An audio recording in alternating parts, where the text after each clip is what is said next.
Michelle, you spoke a little bit earlier about the importance of loyalty programs. It'd be great to get a little bit more insight on how retailers can utilize these to improve customer service and customer loyalty.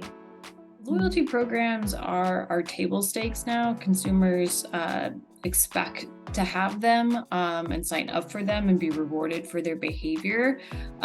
We saw that on average, the shopper has 3.4 loyalty programs. That's actually down 21%. And my theory is that in this sort of inflationary environment, people are dedicating their spend to certain loyalty programs to really take full advantage of all the perks that are offered to them with those loyalty programs. And we asked them, what do you value in a loyalty program? And they could only choose three. And so the top three answers are really concentrated. The first is, earning points to redeem, right? The premise of most loyalty programs. Special discounts and promotions. So they want loyalty only discounts and promotions. And then we get into free shipping. Everyone hates to pay for shipping, no matter what. And every survey I've ever done, everybody wants free shipping. And then what's interesting is those are the top three. And then rounding out the top five is birthday perks. So people really do value being acknowledged and rewarded for their birthdays. And then free or discounted services. So tailoring, styling, if you're in fashion, installation, if you're in home or electronics, right?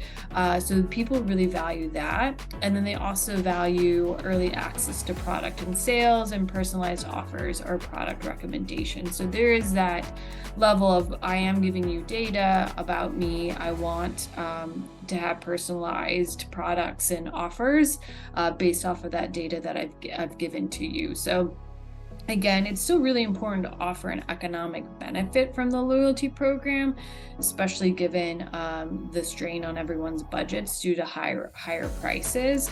But there is a lot around early access to things, personalization, birthday recognition, the services that go along with your products that are really important to consumers as well. It's interesting you talked about the birthdays. So one of the core pieces of the proximity platform is one-to-one outreach, right? So what we're doing existentially is saying, I know Michelle, I want to give her white glove service. I know your birthday is, and rather getting that marketing email with a little coupon, I can send Michelle personalized email and go, hey, I know it's your birthday, and when we were in the store last time, you said you really liked this thing, and by the way, I hope you have a great time in Brazil, right? It becomes a much more real, honest conversation. We obviously measure attribution from all our outreaches. And the three highest attributable outreaches, one is just a simple thank you, right? And so this is when I say, thank you for coming in. You didn't buy anything, but I really appreciate you. That's number one, or I don't know if it's number one, but we'll say it's one of the highest.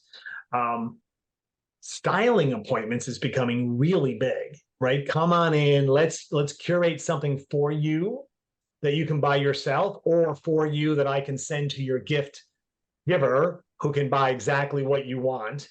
But I was shocked at the attribution coming off of happy birthday. And I really pushed back on it personally. And again, this week I was with a retailer who doesn't use our platform. They're using it now. They had just started working with us and they confirmed that from their world.